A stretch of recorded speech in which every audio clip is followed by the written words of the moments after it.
दोस्तों, सभी का स्वागत अभिनंदन है आज की इस वीडियो में। ओम ह्लीम बगलामुखी सर्व दुष्टानाम वाचम मुखम पदम स्तंभे जीवाम कील्य बुद्धि विनाशाय ह्लीम ओम स्वाहा। समझ गए ना? जी हाँ, आज बात कर रही हूं मां बगलामुखी के बारे में, जिन्हें मां पीताम्बरा भी कहते हैं, मां बगला भी कहते हैं। मां बगलामुखी अगर हम देखें तो दशम महाविद्याओं में से 8वीं विद्या है मां बगलामुखी। मां बगलामुखी की पूजा की जाती है भय का नाश करने के लिए, शत्रु को समाप्त करने के लिए, यानी कि शत्रु के हनन के लिए, और साथ ही साथ मां बगलामुखी की पूजा की जाती है वाक सिद्धि के लिए।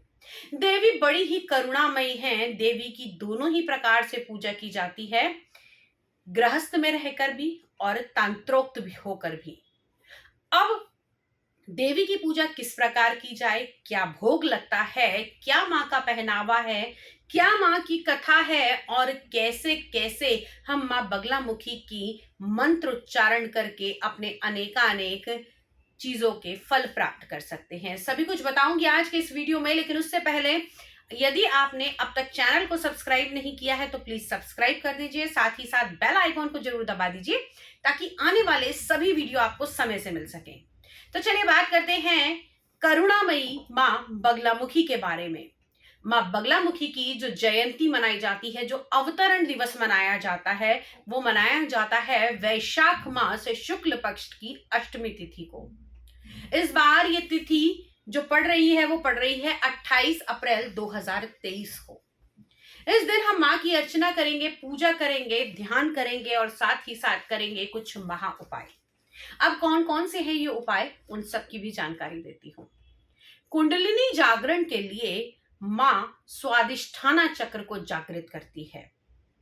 मां की पूजा करने से जिनको भी स्वादिष्ठाना चक्र के अंदर परेशानियां चल रही हैं वो समाप्त हो जाती हैं। मां बगलामुखी की पूजा करने से शत्रु का भय नाश हो जाता है। जिन लोगों पर कोई कोर्ट केस चल रहा है उनके कोर्ट केस में विजय होती है। जो लोग किसी भी प्रकार के शत्रु से सताए हुए होते हैं, मां बगलामुखी की अगर आप शरण में जाएंगे तो निश्चित तौर से आपके शत्रु आपके कदमों में आकर गिरेंगे। मां बगलामुखी की साधना न केवल शत्रु के हनन के लिए अपितु धन धान्य की प्राप्ति के लिए, किसी भी प्रकार के वाद विवाद में जीत के लिए, और साथ ही साथ पहले के जो राजा महाराजा थे वो मां बगलामुखी की अर्चना बहुत करते थे, क्योंकि उन्हें किसी भी प्रकार के अगर हम कहें लड़ाई में जाना होता था तो वो उससे पहले मां बगलामुखी की पूजा करके जाते थे ताकि उन्हें विजय की प्राप्ति हो। मां बगलामुखी के जो मंदिर माने गए हैं वो माने गए हैं दतिया जी मध्य प्रदेश में, कांगड़ा हिमाचल में, और नलखेड़ा शाजापुर मध्य प्रदेश में। इन तीनों का अपना अलग अलग महत्व है। उसके अलावा आज मां के मंदिर अनेकानेक जगह पर हैं। दिल्ली में भी मां के कई सारे मंदिर हैं जहां जाकर आप मां से अर्चना पूजा कर सकते हैं। अब मां के अनेक नाम हैं। कोई इन्हें बगला कहता है, कोई इन्हें बगलामुखी कहता है, कोई इन्हें पीताम्बरा कहता है, और कोई वाक शक्ति प्रदायिनी कहता है। मां अत्यंत सुंदर हैं, इसलिए उनको बगला का रूप दिया गया। मां पीले वस्त्र धारण करती हैं, इसलिए उन्हें पीताम्बरा कहा गया। मां वाक शक्ति पर अपना कंट्रोल देती हैं, इसलिए उन्हें वाक शक्ति प्रदायिनी कहा गया। मां बगलामुखी के बारे में जितना भी बखान किया जाए वो बहुत ही कम है। मां स्वर्ण के पीठ पर विराजमान होती हैं। उनके एक हाथ में मुगदर और दूसरे हाथ में शत्रु की जीवा रहती है। जी हाँ, जीवा को कंट्रोल करना ये आसानी से जानती हैं। और मां बगलामुखी की जो पूजा अर्चना की जाती है, मां का जो जप किया जाता है वो हल्दी की माला पे किया जाता है। मां बगलामुखी की हल्दी की गांठों से बहुत सारे उपाय किए जाते हैं। अब किसी भी प्रकार का अगर आपका कोई शत्रु है, आप कितनी भी मेहनत कर चुके हैं, आपका शत्रु आपके ऊपर हावी होता जा रहा है और आप उसको परास्त नहीं कर पा रहे हो, कर लेना एक छोटा सा काम। 28 तारीख को या फिर किसी भी गुरुवार को, क्योंकि माँ का जो विशेष दिन माना गया है वो गुरुवार के दिन का माना गया है और शुक्ल पक्ष की अष्टमी के दिन तो माँ की पूजा की ही जाती है। अब गुरुवार के दिन 5 हल्दी की गांठें लेकर आपने माँ के मंदिर में जाना है। जो भी आपका शत्रु है या जो भी व्यक्ति आपको परेशान कर रहा है उसके नाम से ये 5 गांठें हल्दी की, साबुत हल्दी की गांठें लेके जाइएगा और ये माँ के चरणों में समर्पित करके माँ से अर्चना कीजिए कि माँ, जो भी मेरा शत्रु है उसकी जीवा का यही आप अपने स्तंभन कर दीजिए, आप उसको रोक लीजिए, वो मेरे ऊपर कभी भी किसी भी प्रकार का कोई प्रहार, मेरा कोई बुरा ना कर पाए। दूसरा उपाय, अब वैसे तो बहुत सारे उपाय हैं, लेकिन कुछ एक उपाय जो गृहस्थ में रहकर आसानी से किए जाते हैं वो आज मैं आपको बताती हूँ।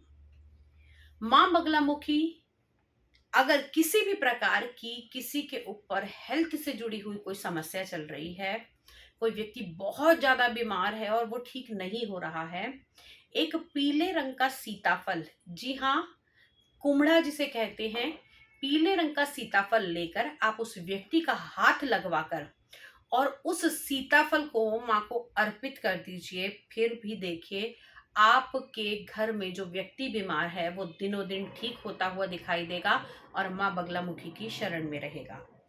उसके बाद में बात करते हैं माँ बगलामुखी के अन्य उपायों के बारे में। अगर हम माँ बगलामुखी की बात करें तो आप माँ बगलामुखी को हल्दी का तिलक लगा सकते हैं। माँ बगलामुखी को आप पीले वो चढ़ा सकते हैं, पीले प्रसाद चढ़ा सकते हैं, जिसमें बेसन का लड्डू हो सकता है, बेसन की बर्फी हो सकती है, पीला किसी भी प्रकार का जो फल है, मिठाई है, वो माँ को अर्पित की जा सकती है।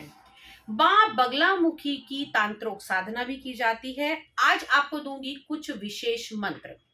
पहला मंत्र जो हमने शुरू में ही बोला, ओम ह्लीम बगलामुखी सर्व दुष्टानाम वाचम मुखम पदम स्तंभे जीवाम कीले बुद्धि विनाशाय ह्लीम ओम स्वाहा।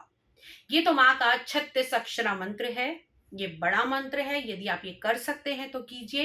इससे निश्चित तौर पर आपकी समस्या का समाधान होगा। कारोबार नहीं है तो कारोबार मिलेगा, शत्रु परेशान कर रहा है तो शत्रु का हनन होगा, घर में कलह कलेश है तो वो समाप्त होगी, धन नहीं आ रहा तो वो मिलेगा।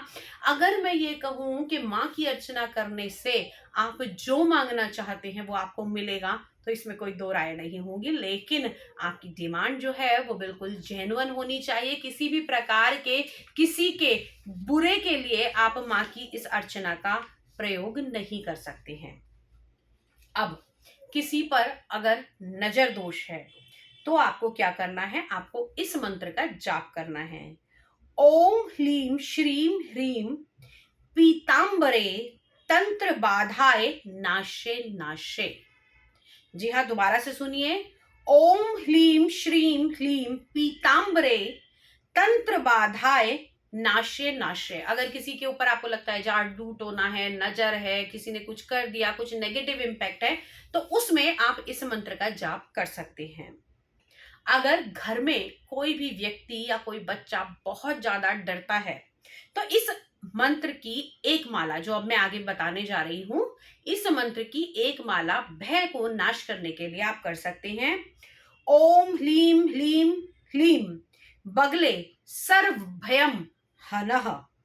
ओम ह्लीम ह्लीम ह्लीम बगले सर्व भयम हनः, यानी कि हे बगलामुखी, मेरे सर्व प्रकार के जो भय हैं उनका हनन कीजिए। अब ये कुछ एक मंत्र मैंने आपको बताए जिनका आप अनुसरण कर सकते हैं।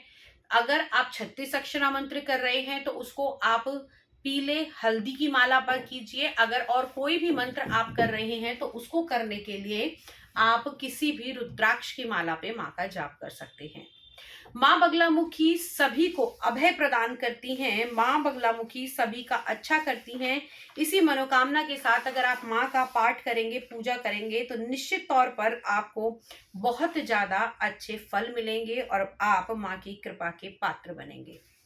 आज मैंने माँ के बारे में बहुत कुछ बताया। आने वाली 28 तारीख को आप ये अवश्य कीजिए, निश्चित तौर पर आपको इससे लाभ मिलेंगे। माँ बगलामुखी सभी पर कृपा करें, सभी के घर में भंडार भरे और माँ बगलामुखी आपके जीवन में अगर कोई भी समस्या है तो उसका समाधान पल में कर सकती हैं। पूजा अर्चना करके देखिए, निश्चित तौर पर आपको लाभ मिलेगा।